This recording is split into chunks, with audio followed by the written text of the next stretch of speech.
Hey everybody, Cinephile Mike is here, and it is day 49 of Oscar Rewind, my series of video reviews and commentary that reflect the work of this past year's Oscar nominees and winners.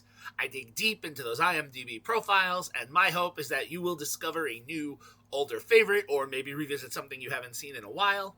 As always, I'll be discussing the recent Oscar connection, awards history for the film, box office information, critical response, and as always, these reviews are spoiler-free. Now, before we jump in, do me a favor, click that button. You definitely don't want to miss any of the cinematic goodness coming your way on this channel. So, today we are at the penultimate day of Beat the Heat with Double Oscar Rewind. We go back to bi-weekly episodes next week. We are wrapping up Designers and Their Teams theme month, where we've looked at production, costume, sound, and makeup design. And today, I'm discussing Participant and DreamWorks Pictures' Stillwater. Written by the team of Marcus Hinchey, Thomas Biddagain, Noah Debray, and the film's director Tom McCarthy, the film was released in the summer of 2021 after its debut at the Cannes Film Festival. Barely breaking even against a reported budget of $20 million, the film made $14,465,535 domestically and an additional $5,288,737 internationally, for a worldwide total of $19,754,272. Critically, the film was fairly well received, with a 75% critical rating from 198 reviews and a popcorn meter of 72% from over 1,000 audience reviews. Award season-wise, while this did boast the Oscar pedigreed team behind it, it did not really go onto award season radars. It actually, according to IMDb, only received 2 nominations. One was from the Hollywood Music and Media Awards for Best Original Score for Mychael Danna, who I believe I discussed earlier this week when I talked about Life of Pi. He won the Oscar for Life of Pi. And Tom McCarthy received a Best Feature Film nomination at the Cinefest Miskolc International Film Festival. So why is this film here, you may be wondering? Well, it's for Oscar winner Marilyne Scarselli. After almost 2 decades of working in hair and makeup, this past season, she worked on one film that resulted in 12 nominations, including BAFTA and Oscar nominations, and guess what? All 12 were all wins. And this was for being on the hair and makeup team for The Substance. On The Substance, Scarselli served as the key hairstylist. 4 years ago, she was uncredited but served as a makeup artist on this slow-burn suspense drama from the Oscar-winning writer of Spotlight, which you may remember I raved about last season on Rewind. It was actually the season finale. For my thoughts on Spotlight or The Substance, you can find those reviews here on the channel. Just search them in my menu bar. So, Stillwater. Matt Damon plays Bill Baker, a roughneck who makes his life and living going from construction job to construction job, hoping to get back on an oil rig. He tries to, scrape enough money to get by and make his trips to Marseille to visit his daughter Allison, played by Abigail Breslin. Why is Allison in Marseille? Well, in this story, loosely based on the Amanda Knox trial, Allison is serving time for the murder of her girlfriend Lena. 5 years prior, her girlfriend was killed and Allison was found guilty, and now Bill has taken over making the trips as Bill's mother-in-law and Allison's grandmother Sharon, played by Deanna Dunnigan, is unable to make these trips due to ailing health. Bill and Allison's relationship is strained. Bill is a self-admitted screw-up and didn't also fare too well after his wife passed away, which put a little bit more of a strain between father and daughter. But now he goes, he brings care packages, he does laundry, and, makes the trips back and forth as often as he can. This trip, however, is going to be different.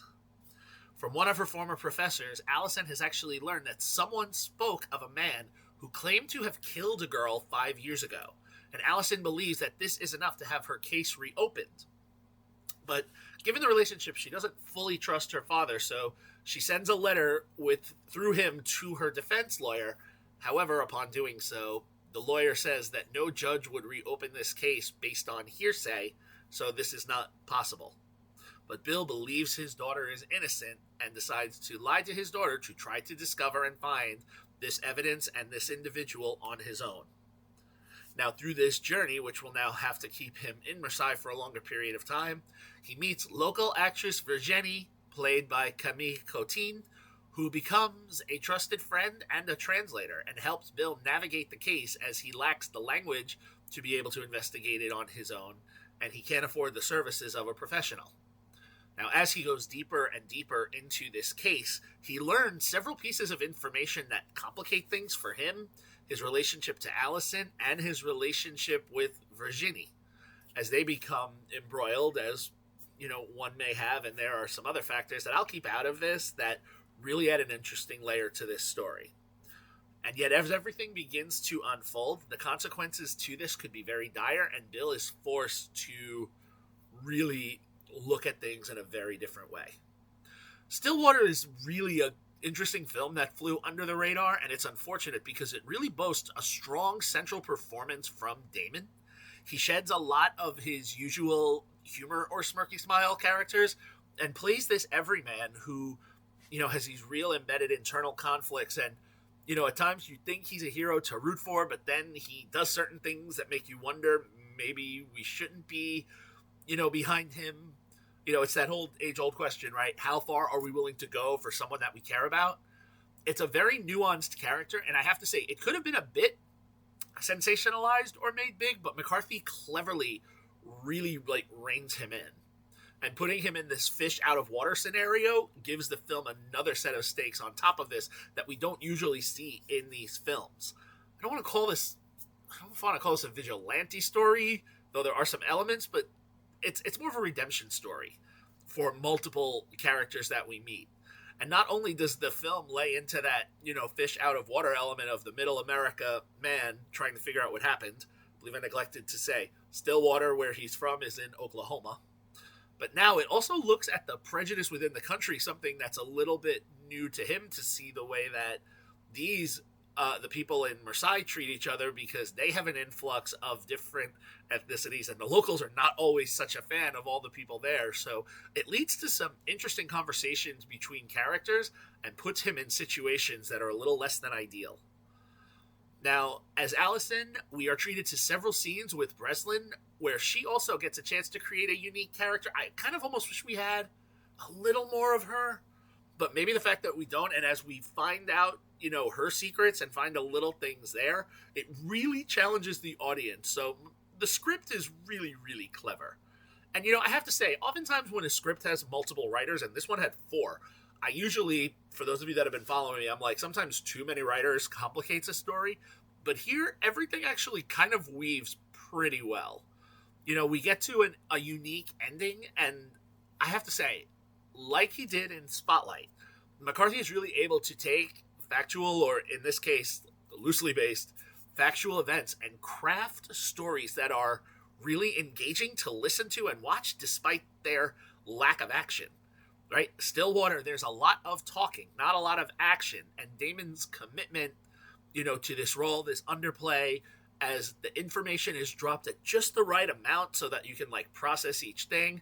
And I'm going to say, Danna, it's a very subtle score that he has in this, and it elevates the film from falling into another one of those, suspense, redemption, revenge films that we've seen. This one escalates a bit. Now, I feel I would be remiss if I didn't talk about Scarselli, because they're the reason that we're here. So on this film, they did the makeup. It's a naturalistic film. Everything works. So there wasn't anything as fantastical or, grandiose as there was in the substance, but things look good.